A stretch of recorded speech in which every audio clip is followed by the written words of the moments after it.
रोरकेला शहर के चैम्बर भवन में मंगलवार दिन सुबह 10 बजे के करीब उद्यमियों व कारोबारियों ने बजट का सीधा प्रसारण चैम्बर भवन में देखा।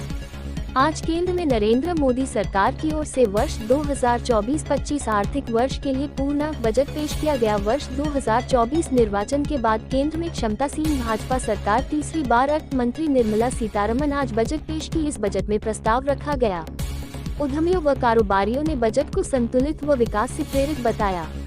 इस अवसर पर रोरकेला चैम्बर ऑफ कॉमर्स के उपसभापति संतोष अग्रवाल, विश्वनाथ दे, साधारण सचिव शुभम कपूर, अर्थ सचिव मनीष तोदी, प्रशासनिक एवं प्रसारण सचिव मिलन मोदी, पूर्व अध्यक्षों में संतोष पारिक, के पोद्दार, राम अवतार अग्रवाल, सुनील कयाल, वरिष्ठ सदस्य अशोक रोमको, योगेश डालमिया, गुरमीत सिंह, BD अग्रवाल, कानूनी सलाहकार advocate Manoj Agarwal, CA Aishwarya Agarwal, Rohit Gupta, AK Tebriwal, कार्यकारिणी सदस्य मनोज अग्रवाल, अजय अग्रवाल, संदीप गौतम, शशिकांत जोशी, राकेश सिंह, श्रीधर मलिक प्रमुख रूप से उपस्थित थे। इस मौके पर पूर्व अध्यक्ष संतोष पारिक एवं सुनील कयाल इस बजट पर अपनी प्रतिक्रिया रखते हुए कहा कि यह कोई उषावर्धक बजट नहीं है। खासकर किसान, महिला एवं गरीबों के लिए बजट अच्छा है। वहीं वरिष्ठ नागरिकों के लिए कोई खास नहीं है। वहीं मध्यम श्रेणी के लिए इस बजट में कोई खास नहीं किया गया है। इंफ्रास्ट्रक्चर एवं उद्योग के लिए कोई खास इस बजट में नहीं देखा जा रहा। कुल मिलाकर बजट सही है। ओडिशा रोरकेला शहर से निरंजन सोनी की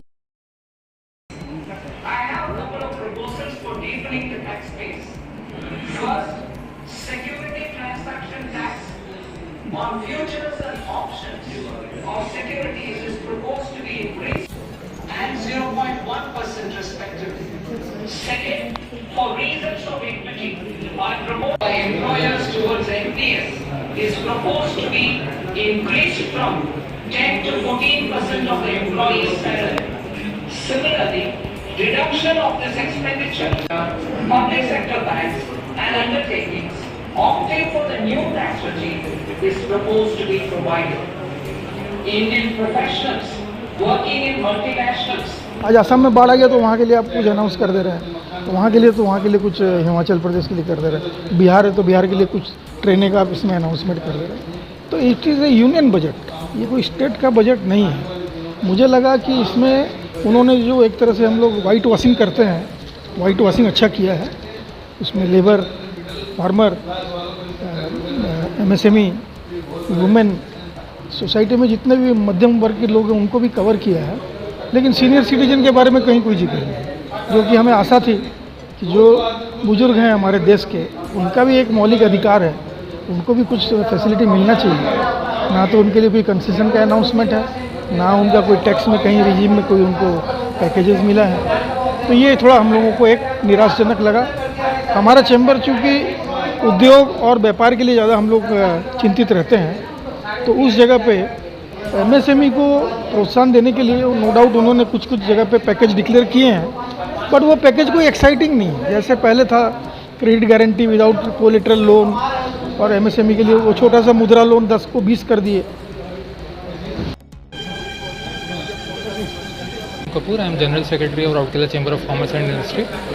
Basically, this was expected to be a budget for middle class persons, but apart from reduction in tax slabs, nothing more has been given to us.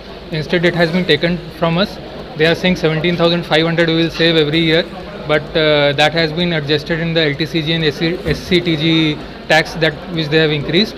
So basically, a disappointing budget for a middle class person, and it is reflected in the Sensex right now. Thank you.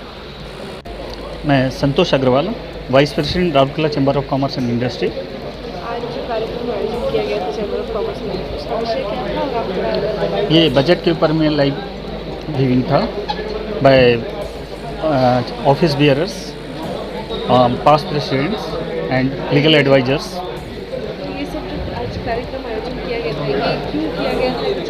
नहीं, central government ने अपना budget संसद में पेश किया, उसके ऊपर में उसका इकोनॉमी पे क्या इम्पैक्ट है, whether it is a growth oriented budget, और क्या लोगों को रिलीफ मिली, उसके ऊपर में अपनी डिटेल एनालिसिस के लिए we have gone for the live viewing of the budget.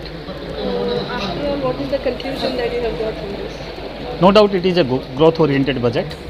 MSME sector को काफ़ी रिलीफ दी गई है, टूरिज़्म सेक्टर को काफ़ी रिलीफ मिला है, नए टूरिज़्म सेंटर्स आ रहे हैं, तो उससे नो डाउट इकोनॉमी को बढ़ावा मिलेगा।